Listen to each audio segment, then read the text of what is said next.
keep on. Rip, wait a minute. We ain't gonna be in no hurry. Why? Cause we old fashioned. We gonna take y'all back old school. Can we do it? Now the Bible says that God is a man that he cannot lie. Neither is he the son of man that he should repent. That means that he cannot and absolutely, somebody say absolutely, will not change. Can I tell y'all tonight? God is God and he won't change. It's all right. I tell you that. Boa noite, Simone. Boa noite, Heloísa. Vamos chegando, pessoal. Vamos chegando. Daqui a pouco nós vamos estar com o Tiago Assunção aqui, para nós bater um papo daqueles aqui, meus irmãos. Deus quiser. Boa noite aos irmãos que estão chegando aí. Estamos ouvindo aqui um verdadeiro hino sulista americano. Blusão. O blusão que adora Jesus. Vamos chegando, pessoal. Hoje nós vamos conversar com o Tiago Assunção, o reverendo Tiago Assunção, da 8ª Igreja Presbiteriana. E nós vamos falar sobre os desafios dos novos pastores nesses tempos modernos. Aí você, o que você pode fazer? Você pode fazer perguntas. Aproveitar que o Tiago está aqui e fazer perguntas para ele também. Ok? Os desafios nesses tempos, né? Modernos, para os novos pastores, né? Eu sou um pastor recém-formado, né? O Tiago, reverendo Tiago também um pastor recém-formado. Quais são os desafios para nós nesses dias, né? Vamos conversar com ele. Você pode aproveitar e participar também. Luciane, boa noite, Luciane.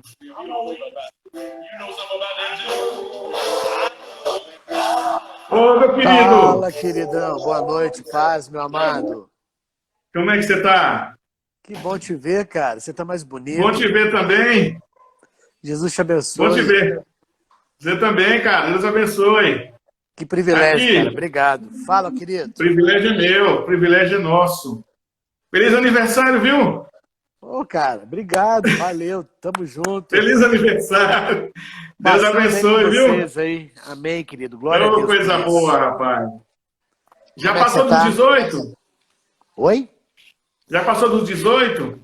Não, cara, eu tô no 17,5.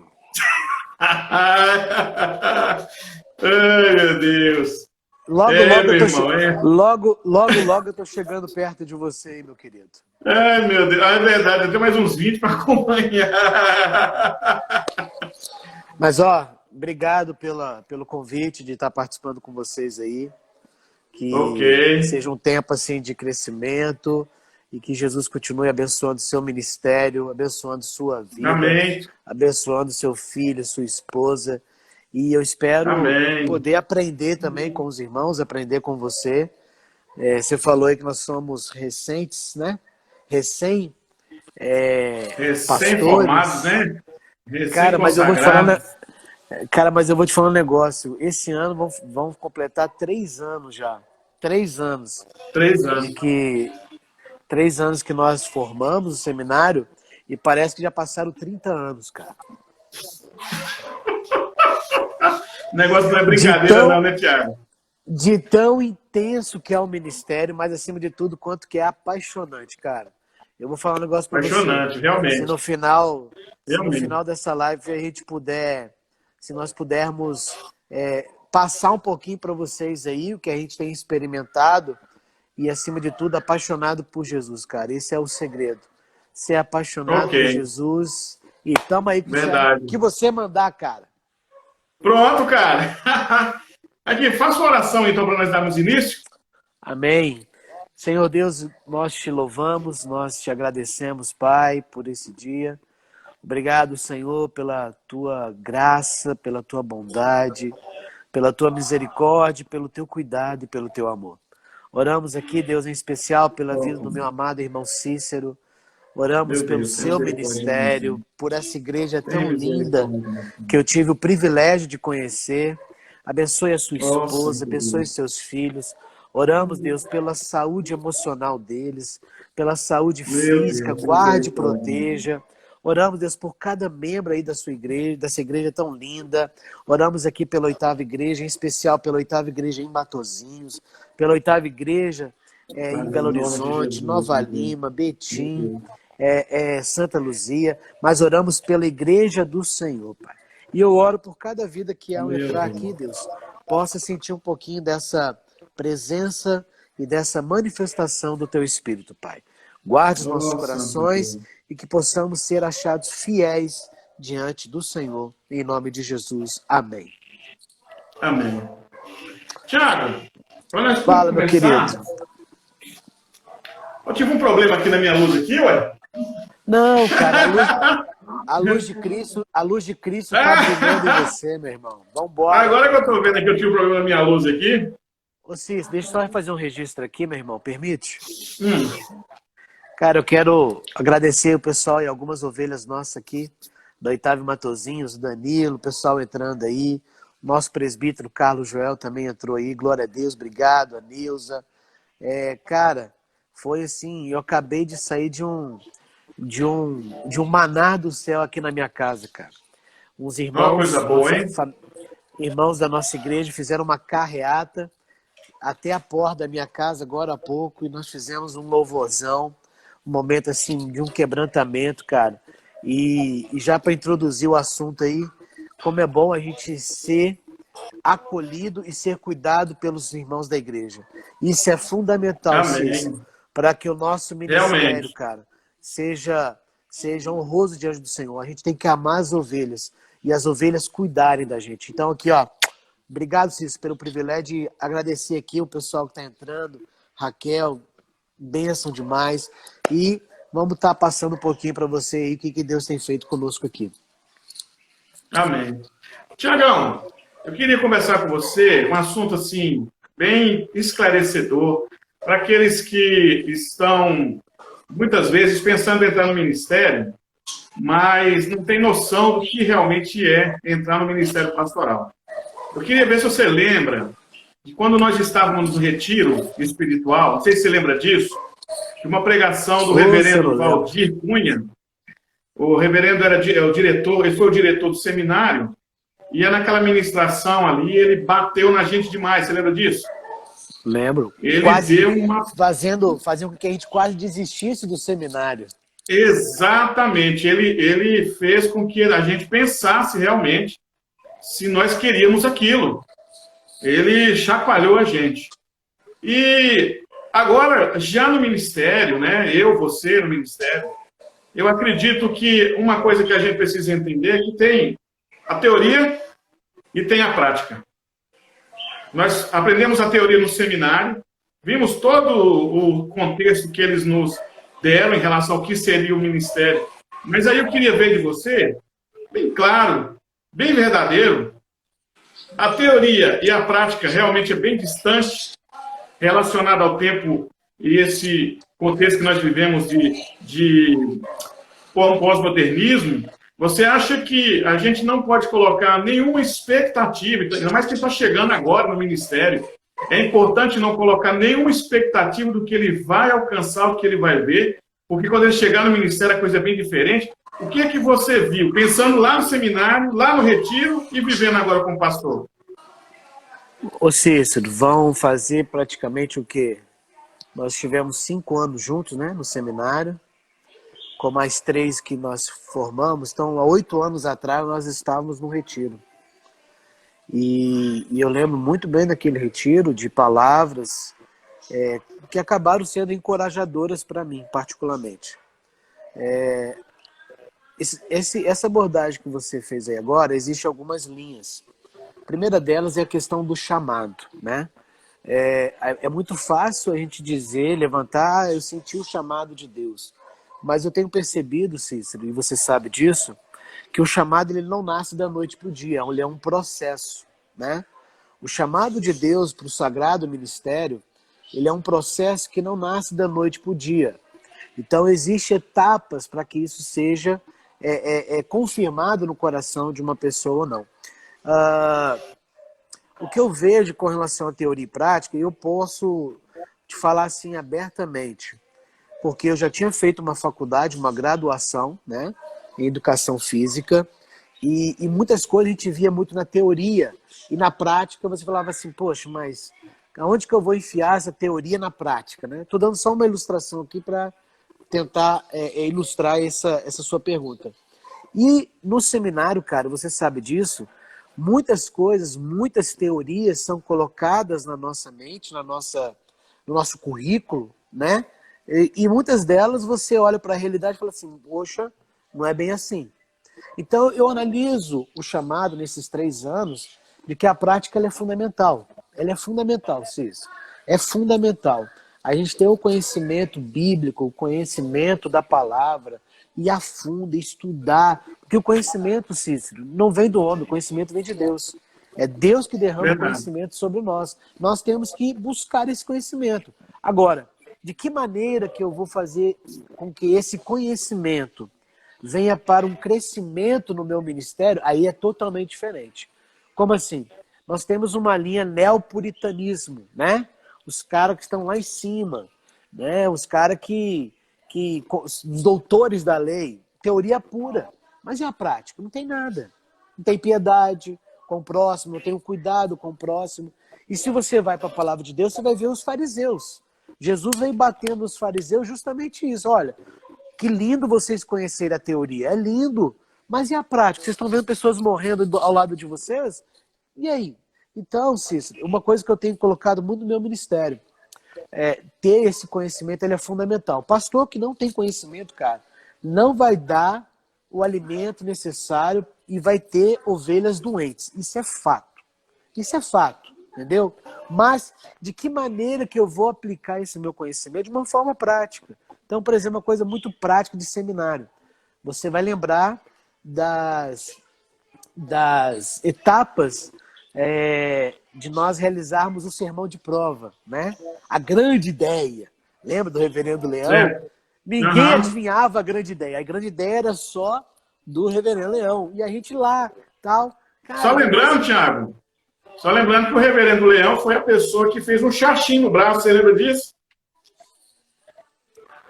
Ele tatuou um xaxim no braço. Então eu falo assim, sabe, Cícero?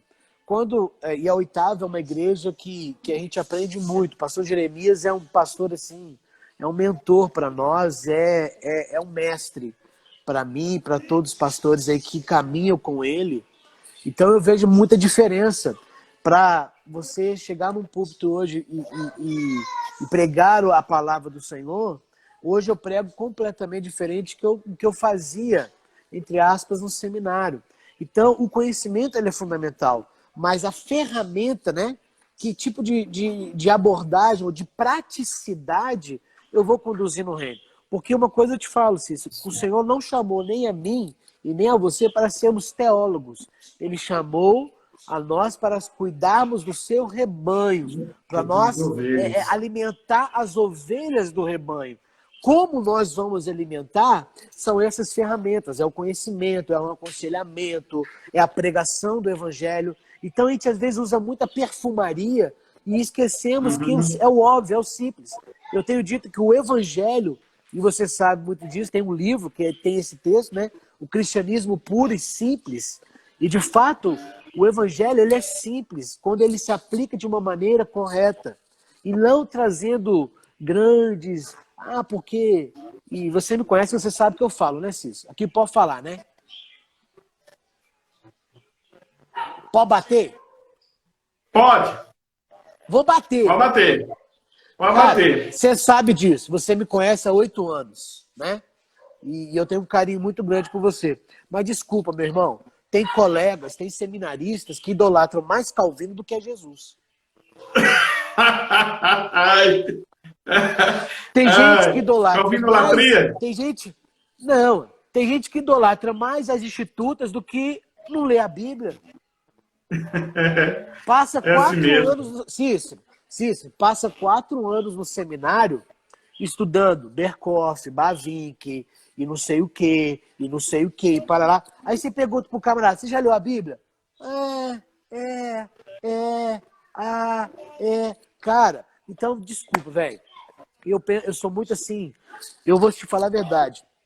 3 anos como pastor, né? 2 anos como ordenado, né? Esse ano fazem 2 anos da minha ordenação e 1 ano de licenciado, 3 anos. E durante o seminário eu trabalhava também em ministérios da igreja. Tive 2 anos em Divinópolis, que foi uma escola para mim também. Então, Cícero, quando você vê a prática e você consegue usar desculpa, quando você tem a teoria, mas você está na prática, cara, fica tão mais fácil. E acima de tudo, quando você entende o seu chamado. O seu chamado não é para você ser um teólogo, de você ser um doutor da lei. O seu chamado é para servir, para ser servo. E quem faz isso na sua vida e através da sua vida é o Espírito Santo de Deus, meu irmão. A igreja não é nossa, a igreja não é sua. A igreja é dele. É verdade. Aqui tem o Fernando Correia, que está dizendo assim: bênção, ouvir. Acabei de iniciar essa caminhada no seminário. Você conhece não, Fernandão. né, Fernando? Fernando, deixa eu ver aqui, varão. Olha aí. Fernandão, de onde você é? Escreve aí, cara. Ô, cara, eu quero te encorajar. Você está no 1º ano, cara. Pega a mochilinha, põe nas costas, seja fiel ao Senhor, aprenda tudo que você tem que aprender, retém tudo e, acima de tudo, não deixe de ler sua Bíblia e não deixe de orar. Agora, Tiagão, outra pergunta aqui. Há uma empolgação, né, que é normal no começo do ministério. O cara vai para a igreja, né? O cara quer revolucionar o mundo, né? Quer revolucionar a igreja, quer revolucionar a liturgia, quer revolucionar a teologia, né? Quando que ela acaba, essa empolgação? Ou não, se ela não acaba, como é que ela funciona no decorrer do ministério? Agora, se ela acaba, por que acaba? Por exemplo, você chega em Matosinhos. Vou ganhar todas as almas de Matosinhos para Jesus. Amém, recebo. No decorrer do processo ali, você vê que a coisa não é assim, né? Então, o que faz a empolgação acabar? Se ela acaba. Cara, a empolgação, entendi. A empolgação só acaba se ela tiver um motivo errado, Cícero. Se a sua empolgação é você elevar o amor de Cristo para as almas perdidas, se a sua empolgação for você pregar o evangelho a uma criatura, se a sua empolgação for você conduzir a igreja a ser apaixonada pelo Senhor, de você motivar a tua igreja, independente de liturgia, independente de linha teológica, se você está ali na frente conduzindo o rebanho, se a sua empolgação ela é correta, se ela é verdadeira, e você quer realmente andar com o Senhor, e o Senhor vai acrescentando, cara, vai ter momentos que você vai dar uma baqueada, mas ela não vai apagar a chama do seu coração. Agora, quando a pessoa entra, aí eu te falo de coração, cara, e nós vimos isso. A nossa turma entrou com mais de 20 pessoas no seminário. Acabou com 4. Formaram 4, varão. Depois formou o Cláudio, formou, né? Os outros aí pelo percurso.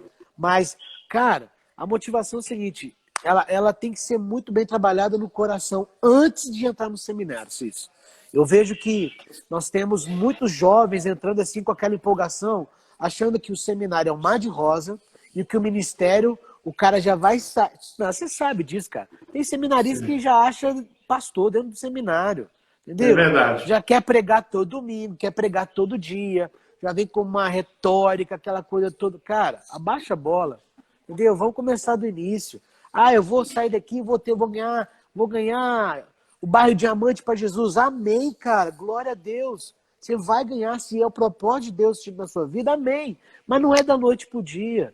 Então, assim, nós chegamos aqui em Matosinhos, na 8ª em Matosinhos. A 8ª já estava aqui nessa cidade, graças a Deus. Tantos pastores passaram antes de mim. Mas aprovou Deus que nesse tempo que eu estou aqui, Deus está fazendo um avivamento. Nós tínhamos uma igrejinha pequena, você sabe, cabia 60, 70 pessoas. Hoje nós temos um auditório para quase 300 pessoas. Ah, porque é o pastor Tiago? Não, cara. É porque a minha motivação sempre foi, daquela igrejinha que não existe igreja pequena e igreja grande. Diante dos olhos do dono da igreja, a igreja ela é grande, cara. É dele. Entendeu? Ah, minha igrejinha. Não, igrejinha não, igreja é do Senhor. Então, quando a motivação é você amar o povo de Deus, você amar o rebanho, você amar pregar o evangelho, você amar cuidar de ovelhas, e você caminhar com elas, cara, vai ter momentos que você vai oscilar. Poxa, não era bem assim. Cara, mas se a motivação é que você diminua e que o reino cresça, cara, você vai romper, você vai ganhar, assim, almas para Jesus, cara. Ok, muito bom essa explanação. Creio que o rapaz que iniciou agora no seminário, ele está tendo uma noção, né, Tiago, de como funciona, né, a vida de um pastor recém-iniciado. Pessoal, nós estamos conversando nessa noite com o reverendo Tiago Assunção, da 8ª Igreja Presbiteriana em Matosinhos. Não, pode parar. Se você... Nada de reverendo, cara. Nós somos pastor. Pastor. Então tá bom. Então, eu estou conversando nessa noite... Reverendo é você, reverendo Cícero. Então, tá bom. Então, vamos falar assim. Nessa noite, nós estamos conversando com o pastor Tiago Assunção, da 8ª Igreja Presbiteriana de Matosinhos. E você, meu irmão, que está aí assistindo essa live, você pode fazer pergunta para ele, relacionado à ideia de pastor que está começando no ministério agora, quais são os desafios, né? Quais são os percalços que tem enfrentado e como ele tem conseguido vencer essas dificuldades. Tem outra pergunta aqui, Tiago. Houve alguma estabilidade? Você sentiu alguma estabilidade emocional quando você ouviu falar dessa pandemia? Quando teve que fechar a igreja? Quando você viu que a igreja teria que ser fechada e os irmãos ficarem em casa? Como é que você reagiu emocionalmente? Cara, na verdade, essa crise, né, essa pandemia que chegou até nós, e nós sabíamos que uma hora ia chegar no Brasil, claro, né? Estava no mundo todo, uma hora ia chegar no Brasil. Cara, emocionalmente, eu vou ser muito sincero, cara. A gente estava assim, bem firme com relação que Deus está no controle. Deus não foi pego de surpresa em nenhum momento com a chegada desse vírus, cara. Nenhum momento. Agora, o que acontece? Aí eu acho que é um segredo, Cícero. Desculpa. Se o pastor ele é emocionalmente estável, ele consegue transmitir isso para as suas ovelhas. Um pastor emocionalmente instável, ele vai desestabilizar completamente a igreja. Então, uma das coisas que o pastor Jeremias trabalha muito isso conosco, quando foi decretado que as igrejas iriam fechar, não teríamos mais as nossas reuniões, e agora a gente vai começar uma nova etapa, um novo mundo, né? De culto online, de acompanhamento, de aconselhamento, porque a gente não tem deixado as ovelhas perdidas, nós estamos indo atrás. Então, só para você ter ideia, ali na segunda quinzena de março, nós tínhamos reuniões pastorais todo dia para orar e para traçar a estratégia de como que nós vamos agarrar os nossos membros. A 8ª tem mais ou menos 6.500 membros, 6.500 membros mais ou menos. E é tão interessante que nós, em 15 dias, nós dividimos entre a equipe pastoral, nós mandamos uma mensagem no nome do pastor Jeremias para todos os membros. Então, todo dia, nós estamos acompanhando os membros, nós estamos, eu aqui em Matosinhos, todo dia eu tenho estado com os irmãos online, me colocando à disposição. De fato, não sei a sua realidade aí, Cícero, mas pelo menos a nossa aqui, nós estamos trabalhando até mais do que antes, né? Nós estamos trabalhando até mais intenso do que como é presencial. Então, a nossa vida emocional tem que estar muito firmada no Senhor, cara. Nós temos que manter uma vida de consagração, uma vida de oração. Esse tempo ajudou, eu particularmente, nós temos toda semana feito jejum. Então isso vai nos alicerçando emocionalmente e, cara, se a gente está cheio de Deus, a gente sabe que Deus está no controle, que Deus ele é onisciente, onipresente. Cara, a gente está aqui para servir a Ele e caminhar com o povo. Então, essa questão emocional minha, particularmente, cara, graças a Deus, e pelo contrário, velho, eu tô doido pra voltar, cara. Eu tô maluco pra voltar, cara. Eu não aguento mais não ficar abraçando os membros, cara. Então, assim, se o pastor ele está emocionalmente abalado, cara, vigia, cuida das suas emoções, cuida da sua família em primeiro lugar. Cuida de você e da sua família. Porque se você não estiver bem, sua família não estiver bem, você não vai conseguir pastorear o rebanho do Senhor. Então, ore, jejue, busque ser mentoreado por pessoas. Aqui é um tema bacana, Cícero, até posterior para você ir pensar aí. O segredo de nós pastores novos, cara, é a gente ter mentoria com os mais velhos. É a gente poder beber de fontes, de a gente ver pessoas assim, que estão num patamar acima, onde vai direcionar a gente. Isso chama-se mentoria, ou seja, discipulado, cara. A gente não sabe tudo, Cícero. A gente não sabe tudo, cara.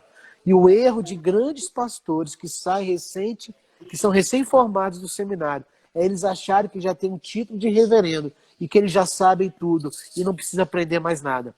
Isso eu vou te falar uma coisa, meu irmão. Eu conheço muita gente que está assim. E em 3 anos já passou mais de 5 igrejas. Ele não consegue ficar. É verdade. Existe até para os irmãos que estão acompanhando a live, aquele irmão seminarista entender. Existe um tipo de orgulho teológico. A pessoa ela se isola por aprender uma didática profunda, que é a didática reformada. Ela cria um tipo de orgulho. A pessoa acha que é mais que as outras, que descobriu a pólvora e que é o último biscoito do pacote. A teologia reformada ela é muito aprofundada, ela é muito densa. Então, quando você estuda algo assim tão conciso, cria realmente o orgulho de você receber um ensino tão bom, que realmente o ensino teológico presbiteriano é invejado. Né? Nós temos, por exemplo, 180 horas de aula. Nossas aulas são muito mais aulas do que aula nos Estados Unidos. Nossa carga horária de seminarista aqui no Brasil é mais pesada do que um seminarista nos Estados Unidos. Hoje eu estava conversando com um pastor americano, Thiago, e ele disse que ele faz 3 anos de seminário lá. São 3 anos de seminário e 1 ano de mestrado. 3 anos de seminário. Eu falei, nossa, a gente faz 4. E eu fiz 5. Nós fizemos 5 porque era à noite. Fizemos 5. Então, existe essa questão de que muitas vezes você aprende algo muito profundo e acha que você é melhor que os outros. E isso é muito perigoso. Tem uma outra pergunta aqui também, Tiago, para emendar Deixa só. Certo. Permite? Essa Pode ir. Paula. Minha irmã, que Jesus te abençoe. E se eu puder ajudar você um pouquinho aí, minha irmã, que você ore pela sua igreja, que você ore pelo seu pastor, que você ore pelos presbíteros da sua igreja, ore pela sua igreja. Pede a Deus graça, misericórdia, e nós aqui vamos orar por você no final, que Jesus te visite aí e que a sua família seja assistida pelo Senhor. Amém? Amém. Tiago, agora fala, meu irmão. É o seguinte,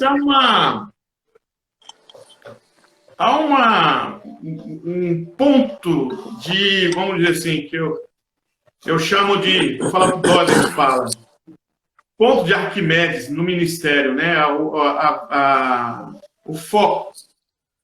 Quando a gente chega no ministério, existe um objetivo principal. Né? A pessoa vai chegando na igreja e vai enxergando que realmente é a prioridade. E como nos primeiros dias, nos primeiros meses, você não sabe o que realmente é tão importante ali na igreja. Então, muitas vezes a pessoa chega ali empolgado, aí já quer mudar isso, fazer aquilo.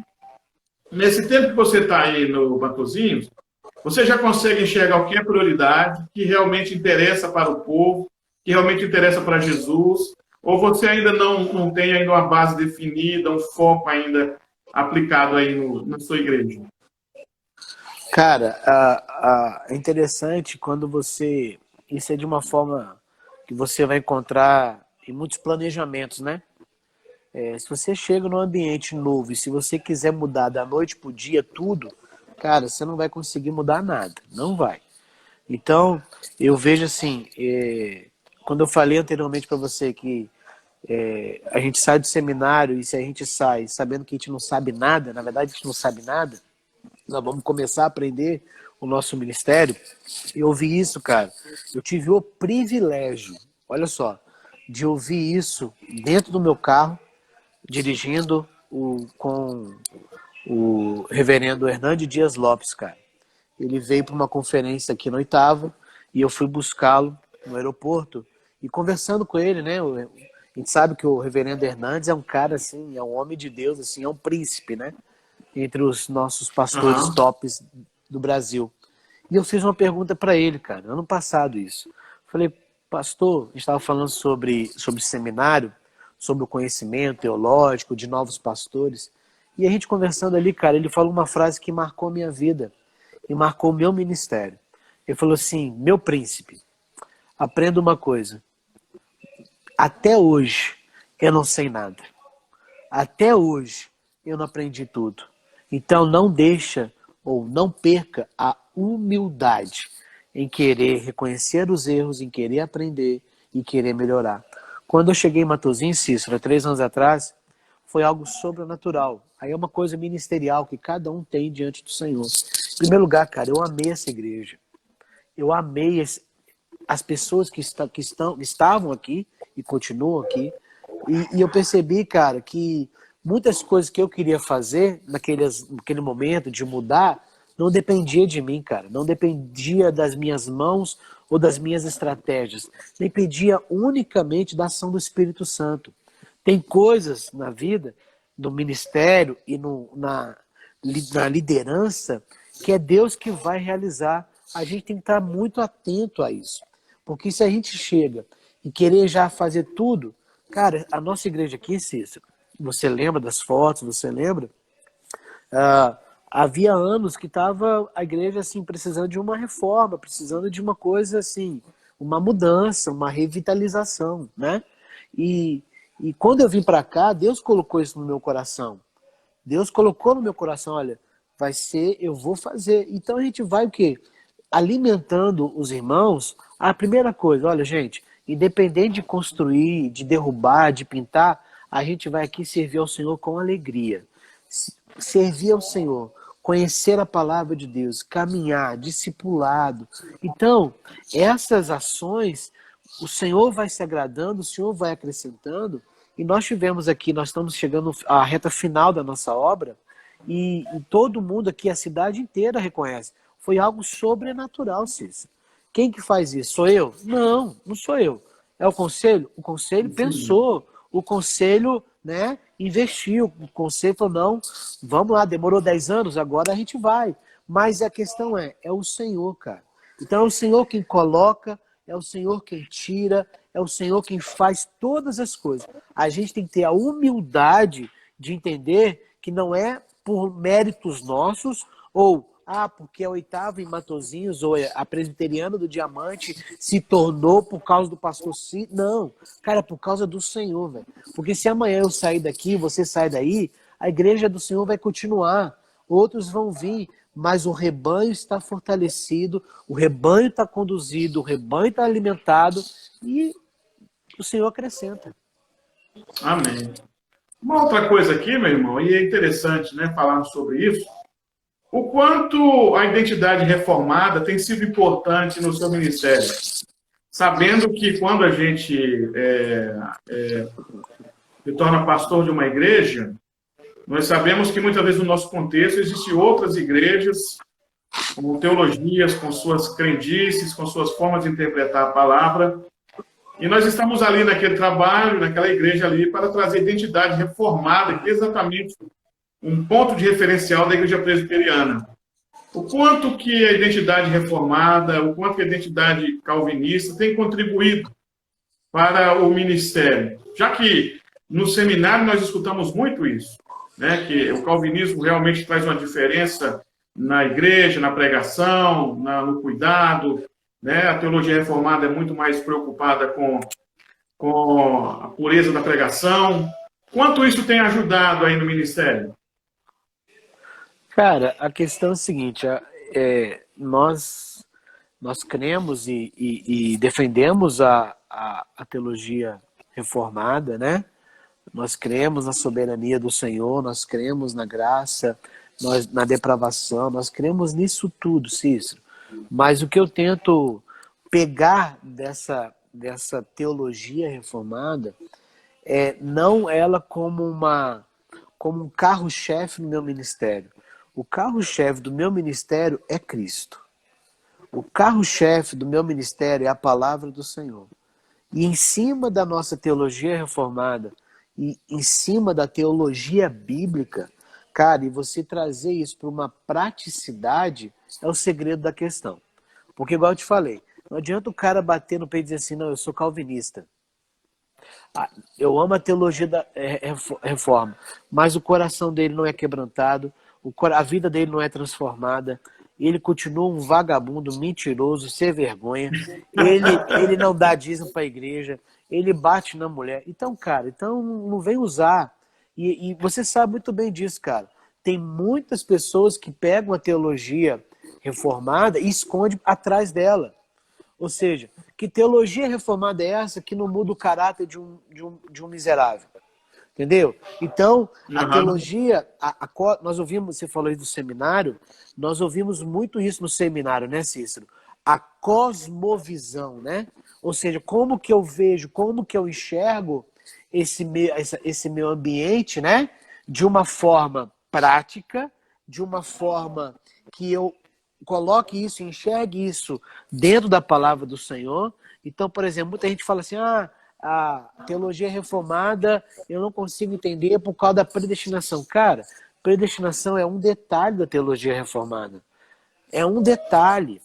Mas a teologia, a predestinação, ela está ligada à teologia reformada? Não, a predestinação ela é bíblica. Então, a teologia reformada, ela faz essa leitura bíblica e faz com que eu e você apliquemos isso no nosso dia.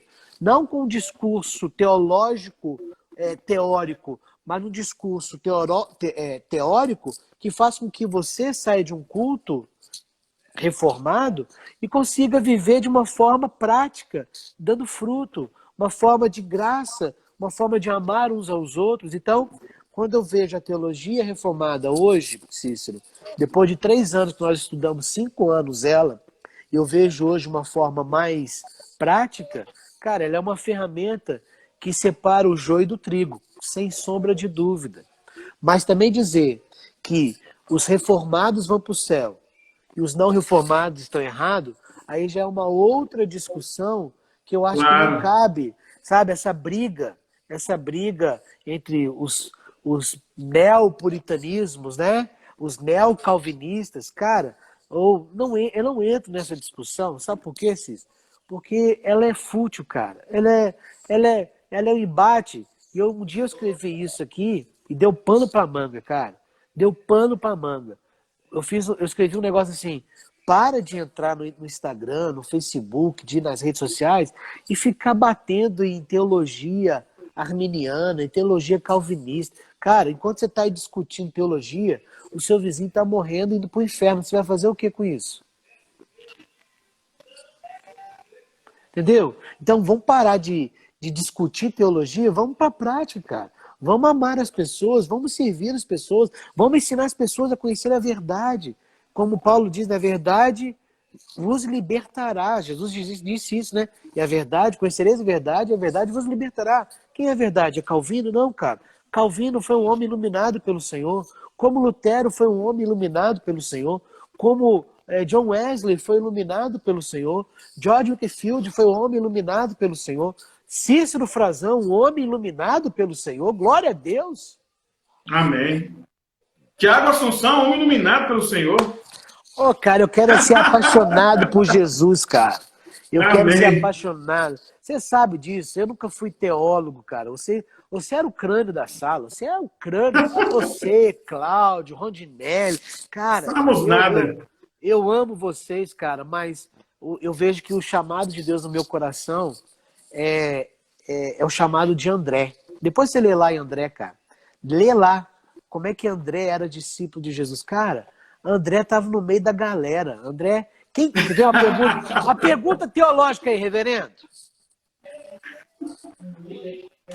Quem levou a criança da multiplicação dos pães e dos peixes até Jesus? Não sei. Foi André. Ah, legal. Jesus falou, mas e aí? O que nós vamos fazer? Chegou André e falou, mestre, essa Tem um menino criança aí. tem um menino aqui. Como é que ele chegou no menino, cara? Tava no meio da galera, velho. Tava lá no meio conhecendo. Eu fico imaginando aquela criança assim, poxa, eu quero conhecer Jesus. Cara, tem tanta gente querendo conhecer Jesus, enquanto a gente fica escondido atrás de livro e a nossa vida tá morrendo na praticidade, cara. Mas É aqui, ó, verdade. eu creio, eu defendo a teologia reformada, sou pastor reformado, mas eu uso a ferramenta da teologia reformada com a teologia bíblica para ensinar o povo a amar a Jesus e a conhecer o Senhor. Ok. Parabéns. Isso é importante para quem está assistindo essa live, vendo o quanto a prática realmente traz uma luz à teoria, né? Acredito que muitos que estão assistindo agora não entendem muito o que nós estamos falando, mas quando você está em sala de aula no seminário, você escuta muita gente, né, que diz que está adentrando, né, ao neopuritanismo, está adentrando ao neocalvinismo, umas coisas densas, gente, que não servem para nada, mas que no seminário é usado para bater no peito, para dizer que conhece, que sabe muito. Mas, na verdade, na prática, no dia a dia, isso não tem finalidade, não. Cícero, muitos colegas nossos seminaristas, me consideravam pentecostal. Aí um dia eu perguntei, o que é pentecostal para você? É falar em línguas? É profetizar? Cara, ser pentecostal, no meu concepção, cara, é ser cheio do Espírito Santo de Deus. Eu quero ser cheio do Espírito Santo de Deus, cara. Então, se a gente buscar esse preenchimento todo dia no nosso ministério, você sabe quem vai ganhar, cara? É a nossa igreja. Um pastor apaixonado pela pregação do evangelho, um pastor que ama a palavra de Deus, um pastor que ama orar. Cícero do céu, eu não sei como é que você tem visto, cara. Tem pastor que não ora, velho. Tem pastor que não tem vida de oração. Mas ele só quer encher a biblioteca dele de livro. E aí? É verdade. Razão e fé ao mesmo tempo tem que usar, né? Não é Cara, só a razão, né? Ó, se eu usar uma palavra, eu vou falar assim, tem que ter equilíbrio, Cícero. Verdade. Equilíbrio na teoria, equilíbrio na prática e ter uma vida assim, sóbria, como Paulo escreveu lá em Timóteo, né? Sede sóbrios. Verdade. Verdade. Agora, Tiago, você falando aí sobre o ministério da chegada aí em Matosinhos, quanto Deus abençoou, levantou uma igreja que estava apática, trouxe vida por meio de Cristo às ovelhas para que elas gerem frutos e um crescimento aí. Agora, digamos, porque esse chamado, né, o que tem acontecido na sua vida é bênção. E fortalece o ministério, dá ânimo para o ministério. Agora, digamos que Deus te levasse para cuidar de uma igreja de 60 membros, que fossem 60 chatos. Em que você tivesse o trabalho, o objetivo, o seu alvo lá, era levar esses 60 chatos insuportáveis para a salvação. Você diria, no meio desse trabalho, desse processo, que você foi chamado para o ministério, como é que você acha que você lidaria com essa situação? Cara, eu vou falar um negócio pra você, cara. Você lembra que nós iniciamos essa conversa com a palavra, com a motivação correta? Aham. Cara, se Deus te levou para um lugar desse, tem duas coisas, Cícero. Ou ele quer mudar você, ou ele quer usar a sua vida para mudar aquela igreja. Aham. Então, eu não consigo ver um propósito de Deus me levar para uma igreja que você falou, tem 60 pessoas lá, ou 100 pessoas, ou tem um chato na igreja e você tem que caminhar com ele. Cara, ame essa pessoa, ame essa igreja. Eu vou falar rasgado aqui para você e uma coisa que quando eu vim para cá, uma pessoa chegou para mim e falou assim, se eu fosse você, eu não ia para lá. Eu falei, por que você acha que eu não devo ir para Matosinhos? Ah, porque aquela igreja é pequena, aquela igreja está caindo aos pedaços, aquela igreja é muito complicada. Cara, quando eu entrei naquela igreja pela primeira vez, ninguém sabia quem eu era e quem era minha esposa. Cara, a gente foi tão acolhido, Cícero. A gente foi tão acolhido. E andando com elas e conhecendo os problemas da igreja, o problema das pessoas, cara, isso só foi motivo para dizer assim, Deus me colocou aqui porque Ele tem um plano na vida dessas pessoas e tem um plano na minha vida. Cara, hoje eu sou melhor do que ontem. Por quê? Porque essas minhas ovelhas, cara, elas cuidam do meu coração e elas puxam, e eu dou liberdade, falo assim, ó, se eu tiver errado, fala comigo. Eu vou ser humilde e reconhecer. Então, se Deus levar um pastor para uma igreja complicada, uma igreja difícil, para mim tem dois propósitos. Ou Deus quer tratar o coração desse pastor miserável, né? Ou Deus quer usar esse homem cheio da graça, cheio da unção do Espírito Santo, para levantar essa igreja, cara. Porque a igreja é dele. Então, a gente tem que estar muito atento a isso. Agora, se o camarada vai para uma igreja que é assim, mas ele também é pior do que os membros. Porque tem pastor que é pior que a ovelha, Cícero. É verdade. Tem pastor que briga com o conselho, tem pastor que briga com o presbítero. Nós ouvimos muito isso no seminário. Ah, presbítero brigando com o pastor. Cara, se o cara chegar a querer bater de frente, meu amigo, peraí.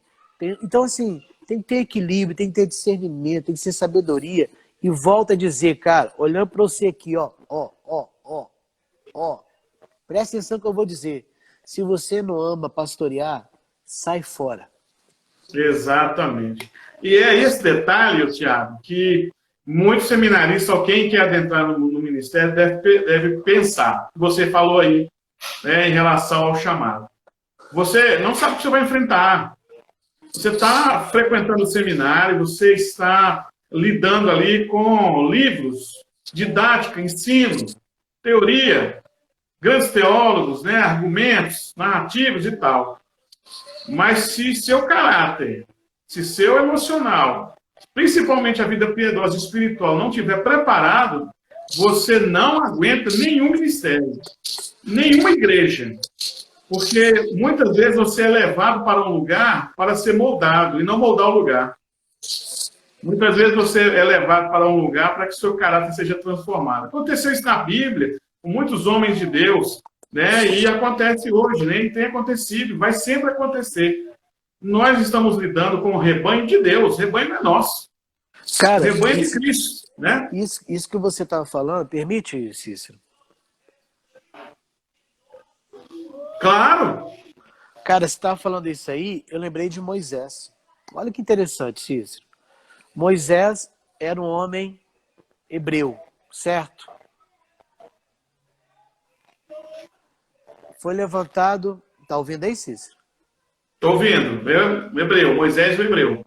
Foi levantado um decreto para que toda criança abaixo dos 2 anos fosse assassinada. Aquela mulher pega aquele filho, coloca no cesto e despacha rio abaixo. E essa criança vai parar no palácio. Ela vai ser alimentada pelo rei, por faraó. Ela vai ser cuidada pela filha do faraó. Essa criança começa a crescer com uma educação egípcia, né? Essa criança, ela não pertence ao povo egípcio, mas ela não está pertencendo ao seu povo de sangue, ela só tem o sangue dos hebreus. Então esse homem começa a crescer com estudo, com conhecimento, esse homem começa a ser eloquente, ele tem várias línguas, e esse homem agora ele se encontra como um assassino.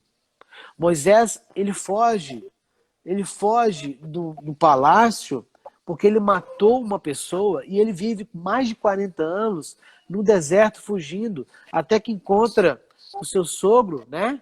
E ali ele vai cuidar do rebanho, ele vai cuidar de ovelhas, até que tem um dia que ele não é hebreu, ele tem o sangue hebreu, mas ele não cresceu no meio do seu povo, ele cresceu num lugar onde ele não era daquele povo, agora ele estava em outro lugar, num deserto, onde também ele não pertencia àquele povo, E Deus levanta um homem para liderar uma nação, cara.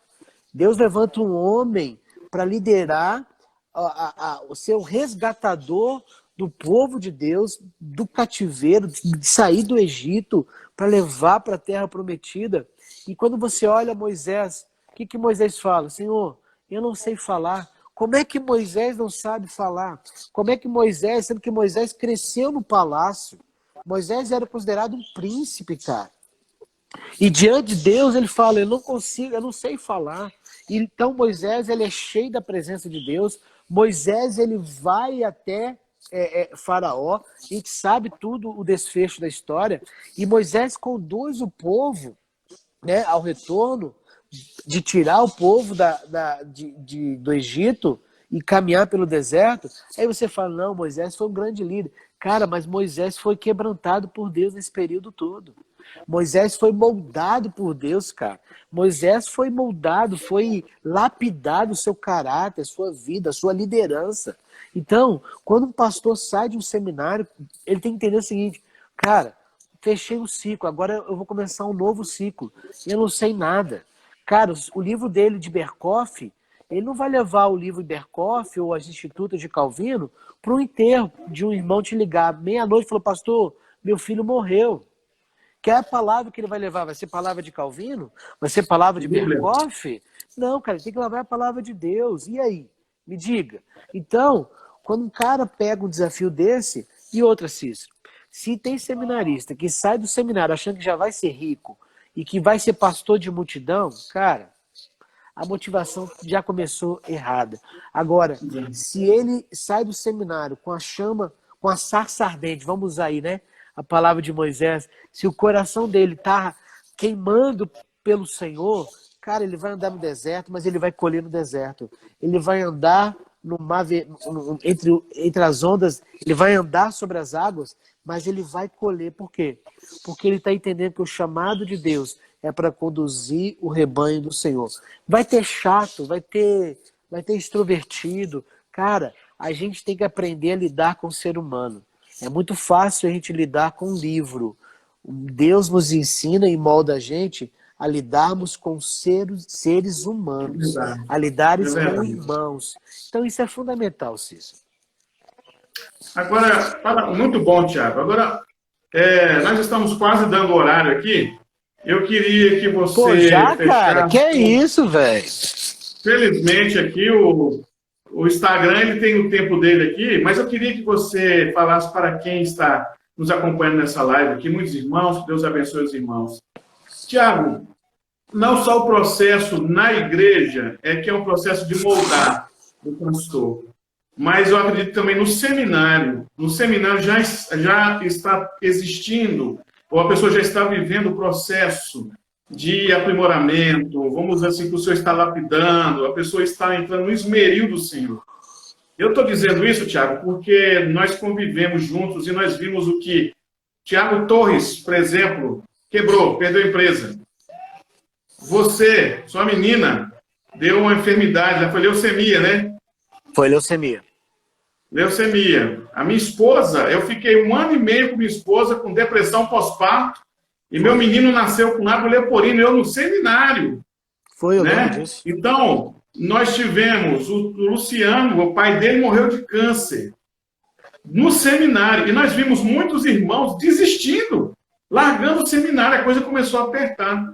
Eu queria que você, dando a palavra final, dissesse um conselho para quem quer ir para o seminário, ou quem vê um pastor, eu acho que pastor caiu de paraquedas na igreja, que o pastor, ele estava deitado numa rede, lá no céu, aí Deus derrubou ele da rede e caiu na igreja. O que você fala para os seminaristas, para os irmãos, o que realmente acontece, o processo que você enfrentou, nós enfrentamos para chegar no ministério, como isso foi importante? Cara, como eu falei com você no início, quem chegou aí agora, Deus abençoe sua vida, meu irmão, minha irmã. Hoje completo 39 anos, Cícero. A minha conversão, 39, 3.9, cara, 22 de abril de 1981, cara. Faz as contas aí, rapaz. Agora, uma coisa interessante, Cícero. Uma coisa interessante, cara. Eu saí do seminário há 3 anos atrás, eu não tinha tanto cabelo branco como eu tenho agora, ó.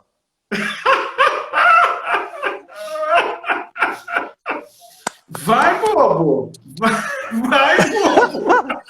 Vai. Mas o meu processo que eu posso dizer, cara, eu acho que o chamado ele é individual. Individual em que sentido que eu estou falando? O chamado individual é cada um, Deus tem um chamado específico para aquela pessoa.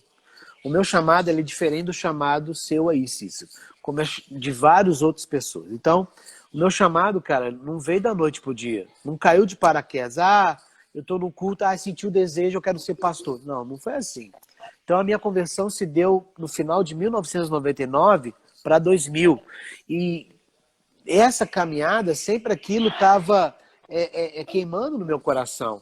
Mas demorou praticamente 10 anos da minha conversão até explodir isso de uma forma mais nítida com relação ao meu chamado. Então não foi 10 dias, ou 10 semanas, ou 10 meses. Foram 10 anos que Deus já estava trabalhando no meu caráter, Deus já estava moldando o meu caráter, Deus continua, né, até hoje, porque a gente não para, a gente está sempre sendo moldado por Deus, pela sua boa mão, mas o que eu vejo, Cícero, hoje, eu não tenho andado tão perto. Já o nosso amigo Tiago, o Tiago Torres, ele tem acompanhado os seminaristas da Oitava que estão entrando, que entraram esse ano, e ele é tutor, e é uma das preocupações que o Tiago tem muito focado nisso. Esse processo, cara, de não queimar uma pessoa dentro do seminário, de chegar no primeiro ano, segundo ano, ou até mesmo no último ano e desistir, né? E a pessoa fala assim, poxa, perdi tempo na minha vida. Cara, esse processo tem que vir antes. E o que eu vejo hoje de errado na nossa igreja?